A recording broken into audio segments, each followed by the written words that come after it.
Before this video starts, I just would like to make a sort of intro, so to speak. This is the entire family tree all at once. However, to make it easier for all of you to process, I am going to divide it into two parts. Chapter 1 will be of Dylan's family tree, starting with Perdita and ending with Dylan, along with his siblings too that you see here.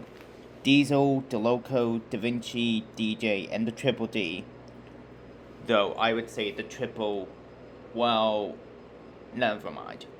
Anyway, as for Dante and Dorothy, well, they were sort of created with friends with benefits, so to speak, between Delilah and Doug. Although Dorothy may or may not have been created just before or just after marriage. I don't know. And if Dorothy was created just after marriage, then Dante was the only one that was created thanks to friends with benefits. But anyway, again, I'm going to divide the video into two parts, explaining Dylan's family tree first, then Dolly's family tree. And as much as I love Dolly, I do like space too, so I do care for Dylan. Like, almost as much as Dolly. Though almost can only go so far, my dear loyal pups. And I am not going to let photography art interrupt me or my art again.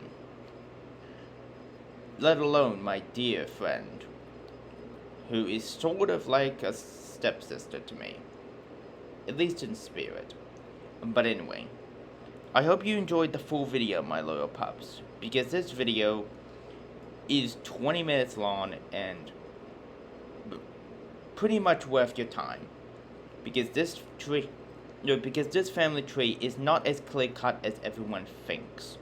Dolly herself does say in episode 3 that she and Dylan aren't related. That's what started this whole thing in the first place. And let's just say, my aunt and I discovered quite a lot of things in that time, between 2022 and, well, right now actually. 2 years of our lives will not be wasted away. And we aren't going to let two fans stop us, Dan and Photography Art.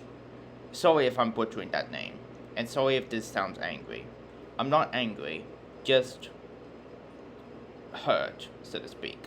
After 2 years, we're making a video against our better judgment.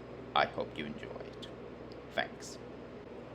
You're probably wondering why I'm doing this instead of my aunt. Well, she's sick at the moment. But anyway, let's just get started with this video. First off, Perdita was born in,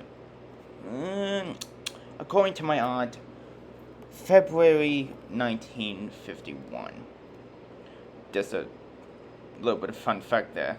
But anyway, by the end of the film, she's roughly almost 58. Though I will say right now, at the time of giving birth, she wasn't even 48. Well, in dog years at least. Then let's move on to Penny. Oh, Penny. Poor Penny. Well, Penny was also born October 1957. October 31st, to be exact. Though it's possible she could have been born just at the cusps of November 1st, 1957. Though that's a little bit of speculation on my part.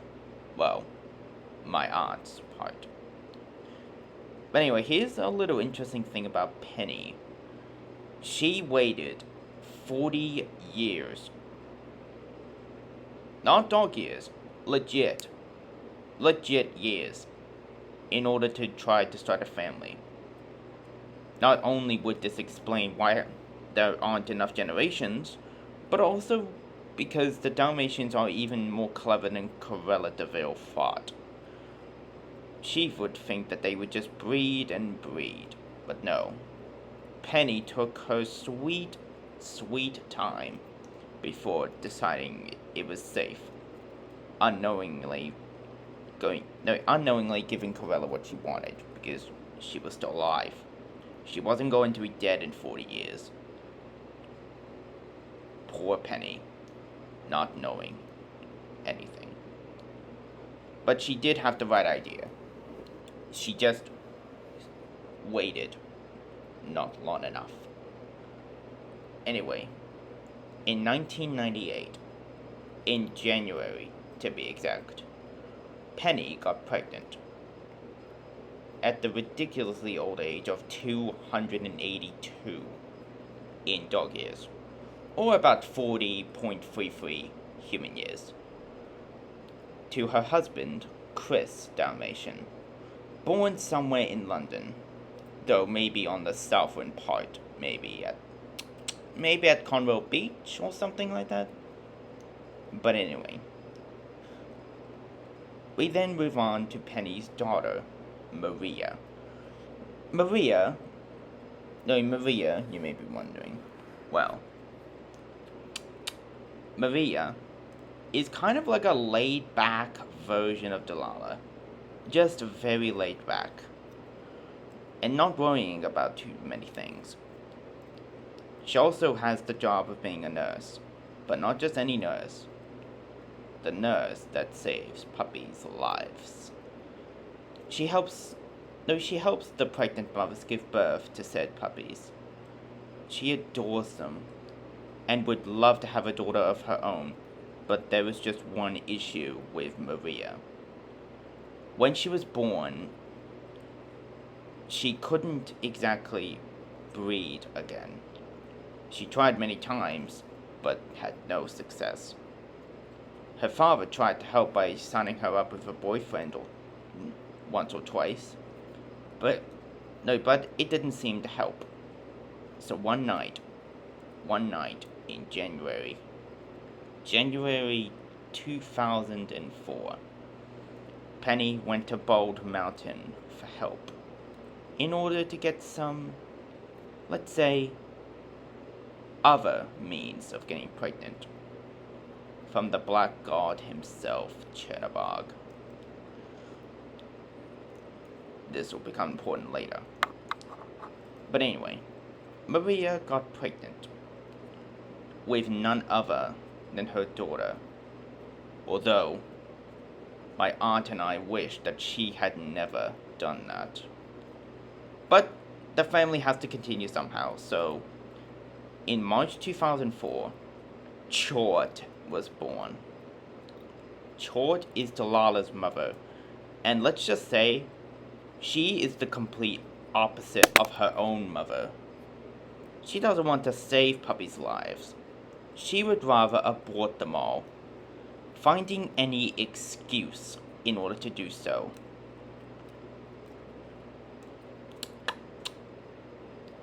By the time of her death, she had claimed $126,000, though she retired long before that. However, even Chort had to continue the family bloodline.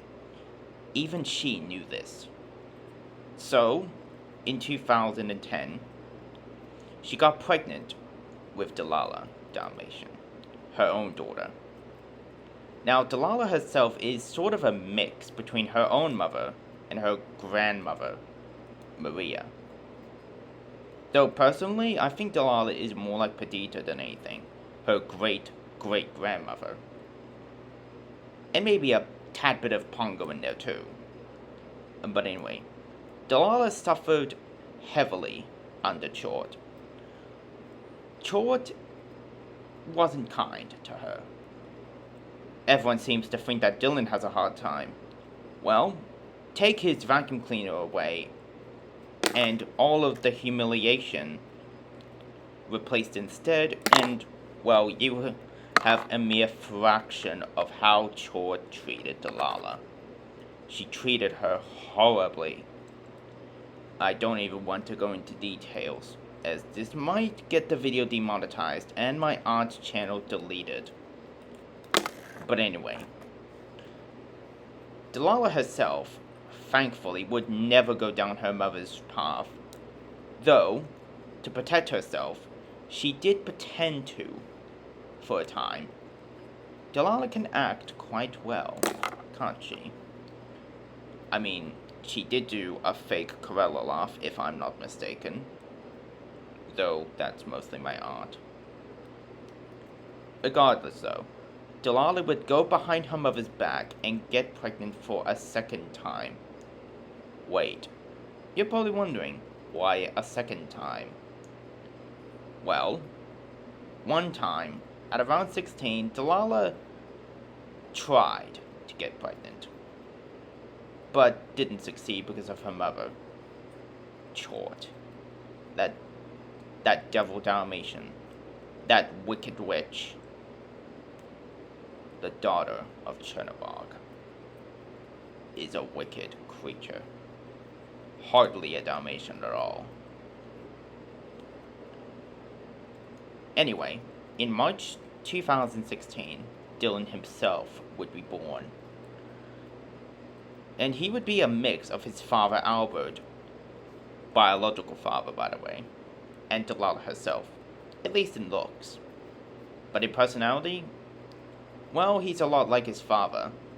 He also, sadly, carried over his father's allergies. Dolly may be allergic to flowers, but that's only because her own mother was allergic to good and kindness. Yes, Chort literally had an allergy for goodness. Anyway, Dylan, he's a likable dog.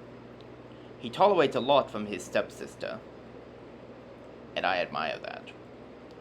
Not to mention that I do like space, just like him. My aunt even named his father after one of the stars in outer space.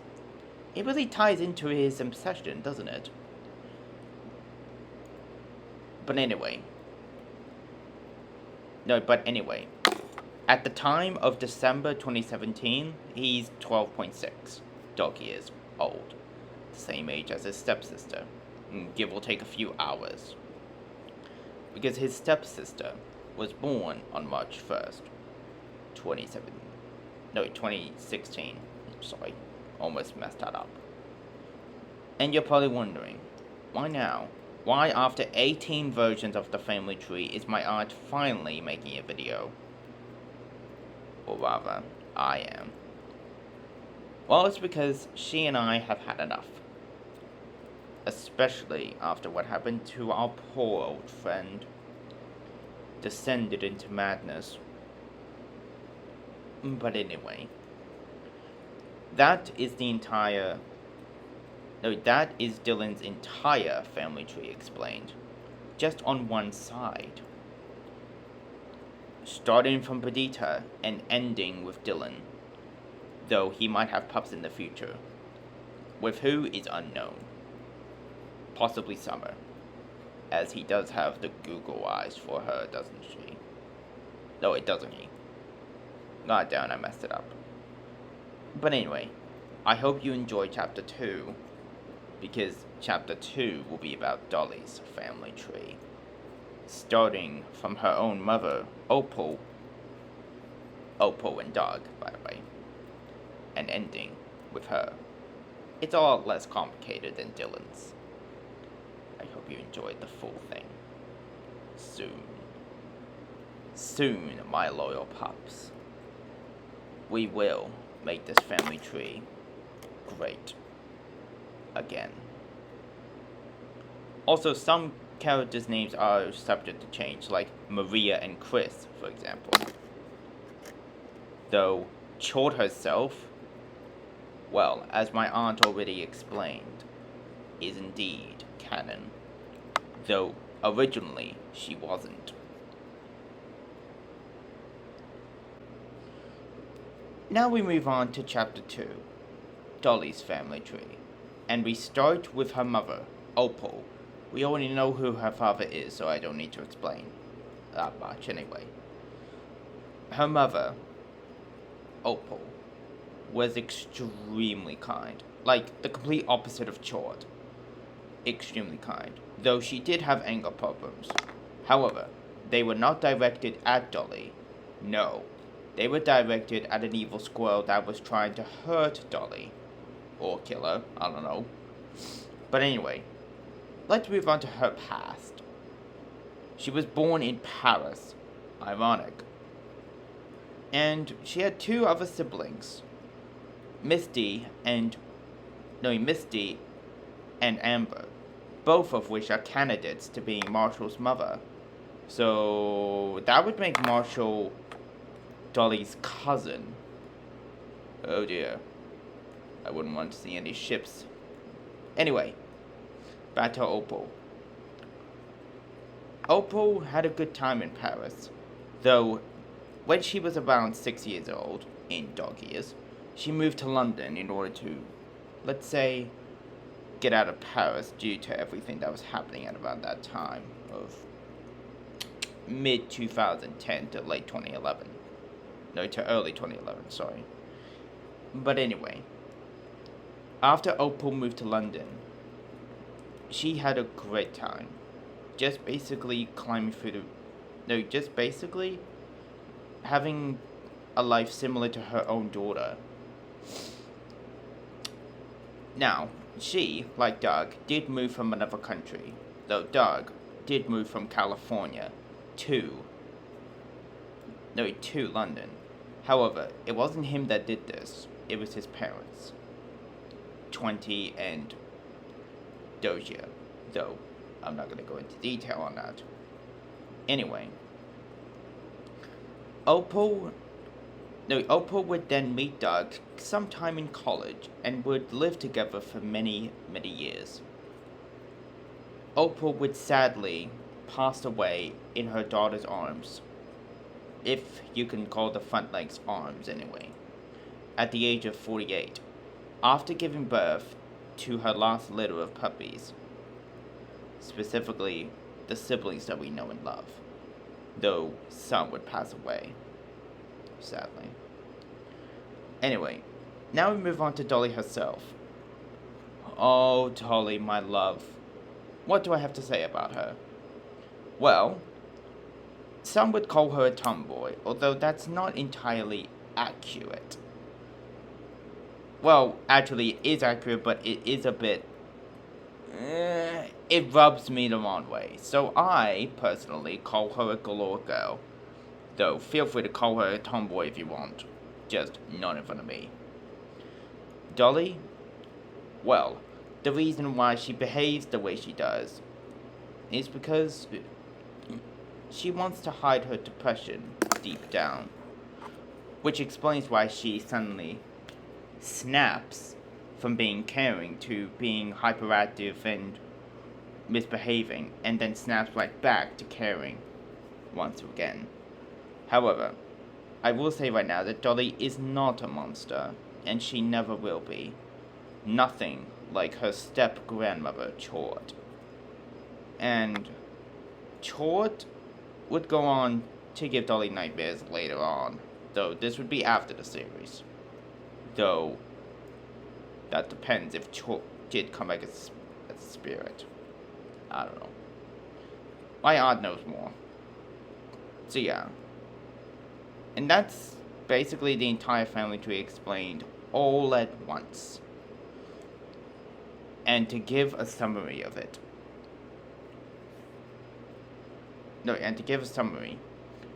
Dylan and Dolly's family trees would then go on to merge together when Opal and Albert died, though the original plan was for Albert to be Dolly's mentor. Though I'm not going to go into detail on that. But anyway, long story short, that's the entire thing explained. And plus, the family tree still keeps Dolly and Dylan as step-siblings, and they are not related in any way. So, I hope this will finally put the whole thing to bed. Or, I guess, coffin, as my aunt would like to put it. I hope you enjoyed this video, my loyal pups. As Mr. Photography Art would say, wouldn't he?